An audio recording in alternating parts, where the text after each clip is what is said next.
नमस्कार दोस्तों, स्वागत है आपका हमारे चैनल आचार्य जागेंद्र मिश्रा में। दोस्तों, अगर आप अपनी लाइफ में कुछ नया सीखना चाहते हैं तो चैनल को सब्सक्राइब जरूर करिएगा। सावन के व्रत में ये फल कभी मत खाना, व्रत टूट जाता है, पूरे घर में कंगाली आ जाती है। दोस्तों, सावन का मास भगवान शिव को श्रावण मास बहुत ही प्रिय है।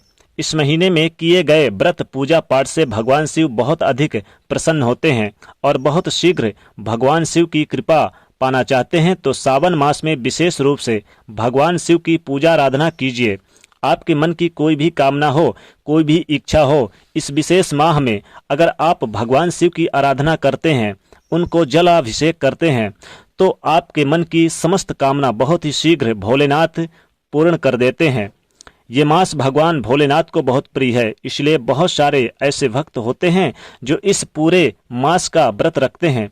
पूरा मास यानी कि पूरा श्रावण मास का ही व्रत रखते हैं। और आज के इस वीडियो में दोस्तों हम आपसे बात करने वाले हैं कि अगर आप पूरे सावन मास का व्रत रखना चाहते हैं तो व्रत के कौन से नियम होते हैं जिनका आपको पालन करना चाहिए। सावन मास में आपको क्या करना चाहिए, क्या नहीं करना चाहिए, क्या खाना चाहिए, क्या नहीं खाना चाहिए, कब खाना चाहिए और भगवान शिव को प्रसन्न करने के लिए किस प्रकार से हमें पूजा आराधना करना चाहिए, किन नियमों का पालन करना चाहिए, भगवान शिव के पूजा में हम किन चीज़ों का प्रयोग करें, किन चीज़ों का त्याग करें, कौन से एक वस्त्रों का यानी कि किसी भी रंग के वस्त्र का यानी कि कौन से वस्त्र इसमें ज़्यादा आपको पहनना जरूरी है और कौन सा वस्त्र नहीं, जिनका त्याग कर दें।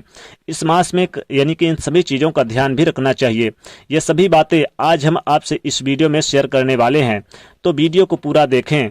लेकिन दोस्तों, उससे पहले आपसे रिक्वेस्ट करते हैं कि वीडियो को लाइक कर दीजिएगा, दोस्तों को भी शेयर भी कर दीजिएगा और यदि पहली बार चैनल पर आए हैं तो चैनल को सब्सक्राइब करके बेल आइकन को प्रेस कर दीजिएगा। दोस्तों, हमारे शास्त्रों में ऐसा कहा जाता है कि अगर सावन मास में भगवान शिव की थोड़ी सी भी पूजा आराधना की जाए, तो थोड़ा सा भी प्रयास किया जाए तो भगवान की भक्ति अगर हम थोड़ी सी भी कर लें तो बहुत शीघ्र हमारी मनोकामना पूर्ण कर देते हैं भोलेनाथ। मतलब जो हम बाकी के महीने में भगवान शिव की पूजा आराधना करते हैं, उसके बजाय सावन की पूजा आराधना का फल बहुत अधिक प्राप्त होता है और बहुत शीघ्र भगवान शिव की कृपा प्राप्त हो जाती है। सावन मास में भगवान शिव की पूजा करने से, क्योंकि इस महीने में भगवान शिव बहुत प्रसन्न होते हैं और प्रसन्न मुद्रा में रहते हैं। दोस्तों, बता दें कि उनका प्रिय मास यह सावन का महीना ही है।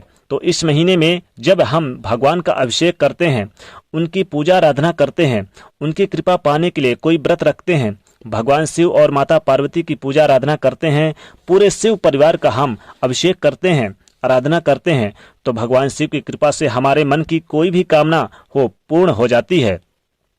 तो इस महीने में लोग विवाह के लिए व्रत रखते हैं या फिर संतान की प्राप्ति के लिए रखते हैं और कई तरह की कामना के लिए व्रत रखते हैं। तो इस वीडियो में भगवान की विशेष पूजा आराधना कीजिए। तो इस महीने में, जी हाँ, इस महीने में भगवान की विशेष पूजा आराधना कीजिए।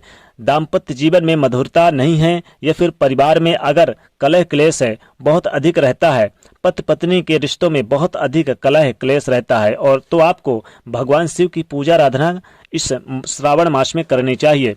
माता पार्वती की भी पूजा साथ में करना और विधिवत प्रतिदिन करनी चाहिए। बहुत शीघ्र आपके दाम्पत्य जीवन में मधुरता आती है, पारिवारिक रिश्ते बेहतर हो जाते हैं, परिवार से नकारात्मक ऊर्जा दूर हो जाती है, धन संपत्ति का आगमन होता है, सुख समृद्धि में वृद्धि होती है और जो मन की समस्त कामनाएं होती है वो पूर्ण हो जाती है।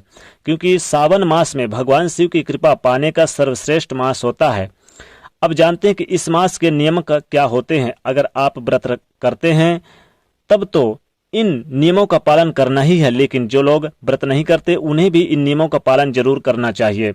अगर आप भगवान शिव की कृपा पाना चाहते हैं तो शीघ्र से शीघ्र अपने मन की कोई कामना है जिसे पूर्ण करना चाहते हैं तो इन नियमों का पालन आप जरूर करें तो बहुत अच्छा होगा। नियम क्या होते हैं सावन मास के? देखिए, बहुत साधारण से नियम है, बहुत आसान नियम है जिसे आप कर सकते हैं। आसानी से आप इन नियमों का पालन भी कर सकते हैं। जैसे कि इस महीने में आपको तामसिक भोजन का त्याग करना चाहिए। तामसिक मतलब क्या होता है? लहसुन प्याज हम अपने भोजन में प्रयोग नहीं करने चाहिए। मांस मदिरा का बिल्कुल भी त्याग कर देना चाहिए। और इस विशेष समय में जो लोग व्रत करते हैं उनको विशेष रूप से इस महीने में मसूर की दाल का सेवन नहीं करना चाहिए, मूली नहीं खानी चाहिए, बैगन नहीं खानी चाहिए। और हमारे शास्त्रों का मानना है कि बासी खाना और जला हुआ भोजन भी तामसिक भोजन में ही आता है। तो ऐसे में भोजन का भी यानी हमें सावन मास में त्याग कर देना चाहिए ऐसे भोजन को। विशेष रूप से सात्विक भोजन, शुद्ध भोजन मतलब उसी समय का बना हुआ भोजन हमें प्रयोग करना चाहिए। रात का बचा हुआ खाना या सुबह का बचा हुआ खाना रात को ऐसे नहीं खाना चाहिए। तो इस प्रकार से हमें खाने के नियमों का पालन जरूर करना चाहिए, ध्यान करना चाहिए। खाने में हमें क्या खाना है, कुछ भी शुद्ध सात्विक भोजन बनाकर हम खा सकते हैं। अब कुछ भक्त क्या करते हैं कि अगर आप पूरे सावन मास का व्रत रखते हैं तो आप एक समय भोजन कर लेते हैं। सावन के समय, सुबह के समय, अपनी सुविधा के अनुसार जिस भी समय भोजन करना चाहते हैं आप एक समय भोजन का प्रण लेते हैं और फिर आप व्रत का नियम करते हैं। और कुछ भक्त दोनों ही समय भोजन कर लेते हैं, जैसे कि दिन में 2 बार भोजन कर लेते हैं, लेकिन वो तामसिक चीज़ों का त्याग कर देते हैं। तो ये नियम आप खुद ही निर्धारित करते हैं, आपके अपने ऊपर ही निर्भर करता है कि आप कितने शारीरिक रूप से सक्षम हैं। इन नियमों का पालन करने के लिए आप यानी कि भोजन करते हैं तो एक ही समय भोजन करें, निश्चय कर लें और सात्विक भोजन ही करें। यानी कि एक बार भोजन करें और आप निश्चय करें कि हमें सात्विक भोजन ही करना है। दिन में आप फलाहार कर सकते हैं, कोई भी फल खा सकते हैं, लेकिन ध्यान रखिए फल अगर कोई जूठा है, मान लीजिए फल को ध्यान रखिए, अगर कोई फल को अगर किसी ने जैसे कि बहुत सारे चीज़ों में चूहे वगैरह, बिल्ली वगैरह काट देते हैं तो उस फल को आप मत खाइए, भूल कर भी मत खाइए, वरना महादेव नाराज हो जाते हैं। तो श्रावण मास में आपको जूठा फल बिल्कुल नहीं खाना चाहिए। इस महीने में दूध नहीं ग्रहण करना चाहिए। इस समय में यानी कि पानी जो होता है, सावन का महीना जो होता है, तो इस सावन के महीने में दूध का यानी कि सेवन नहीं करना चाहिए। अब पानी आपको सेवन करना है तो पानी, शुद्ध पानी का सेवन करना चाहिए। नहा धो के शुद्ध पानी जरूर लेकर आएं। और दूध से सिर्फ भगवान का जलाभिषेक होता है, इसलिए यानी कि इसका सेवन नहीं करना चाहिए। तो इस तरह से आप सावन के नियमों का पालन करें। जैसे फलों में आप कोई भी फल खा सकते हैं, लेकिन जूठा फल बिल्कुल मत खाइए। और भोजन में आप सात्विक भोजन खा सकते हैं। सावन के महीने में आप वाद विवाद आपस में क्लेश ना हो, इस बात का आपको ध्यान रखना है। झूठ ना बोले, किसी की बुराई ना करें। इस पूरे सावन मास में मदिरा का सेवन, मांस मदिरा का सेवन बिल्कुल ना करें, त्याग दीजिए। इस प्रकार से आप नियम लेकर भगवान शिव की पूजा आराधना कर सकते हैं। भगवान शिव की आराधना किस प्रकार से करें ताकि भगवान शिव प्रसन्न हो? तो हमें इस महीने में भगवान शिव की आराधना के लिए क्या विशेष करना चाहिए? तो सावन के मास में भगवान शिव की भक्ति के लिए सुबह जल्दी उठे, ब्रह्म मुहूर्त में उठे, स्नान ध्यान करके यानी कि स्वच्छ कपड़े वस्त्र धारण करके मंदिर जाकर पूजा पाठ करें। पूजा में आप भगवान शिव को क्या चढ़ाएं क्या नहीं, देखिए सफेद पुष्प बहुत प्रिय होता है, मदार, बेलपत्र चढ़ाएं। साथ ही साथ शिव शंभू जी को आप मदार के साथ साथ आप इस दिन कई तरह के सफेद पुष्प भी अर्पित करें और फल अर्पित करें और सफेद चंदन अर्पित करें, सफेद वस्त्र अर्पित करें। आप क्या पहने क्या ना पहने, देखिए अगर आप पुरुष हैं तो सफेद वस्त्र आप धारण कर सकते हैं, लेकिन अगर आप महिला हैं तो महिलाओं को सफेद वस्त्र ना धारण करके बल्कि आप हरा, पीला, नीला वस्त्र धारण कर सकती हैं। अब यहाँ पर सवाल ये बनता है कि जैसे कि पुरुषों को काला वस्त्र भूलकर भी नहीं पहनना चाहिए, काला वस्त्र बिल्कुल भी ना पहने और खासकर आप काले वस्त्र को आप दूरी बनाए रखें, क्योंकि इससे भगवान शिव शंभू नाराज हो जाते हैं। अब यहाँ पर देखा जाए तो आपको कौन सी चीज़ें नहीं खानी चाहिए, जैसे कि आपको मांसाहारी चीज़ें बिल्कुल त्याग देना चाहिए, यानी कि आपको किसी भी प्रकार का वासी और बचा हुआ या फिर आप मांस मदिरा का सेवन बिल्कुल ना खाएं, यानी कि शुद्ध शाकाहारी आप भोजन करें अगर आप लेना चाहते हैं तो।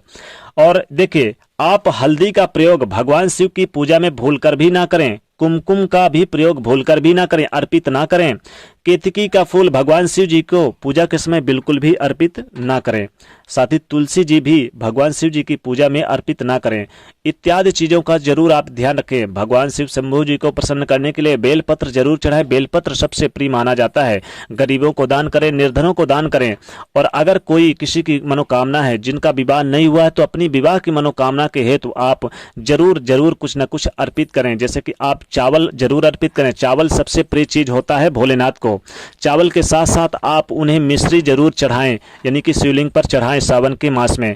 और अगर आप 1 लोटे जल में मिश्री और चावल डाल के जल अर्पित करते हैं तो सोने पे सुहागा भगवान शिव शंभू जल्द से जल्द प्रसन्न हो जाते हैं और दोनों हाथों से छप्पड़ फाड़ की धन संपदा प्रदान करते हैं। तो दोस्तों श्रावण के मास में आपको ध्यान रखना है कि सावन के व्रत में आपको इन चीज़ों का नियमों का पालन करें, और आप इन चीज़ों को व्रत का नियमों का पालन करते हैं तो निश्चित तौर पे सावन के महीने में आपको धन धान्य में बरकत होगी, नहीं तो भगवान शिव शंभू नाराज होंगे। और अगर आप जूठा बूठा फल खाएंगे या बासी तिबासी खाएंगे तो पूरे घर में कंगाली आ जाएगी। तो दोस्तों इसी खुशी में आप महादेव का आशीर्वाद प्राप्त करने के लिए कमेंट में हर हर महादेव लिखें, वीडियो को लाइक करें, ज़्यादा से ज़्यादा इस वीडियो को शेयर करें और चैनल को सब्सक्राइब करें। हर हर महादेव।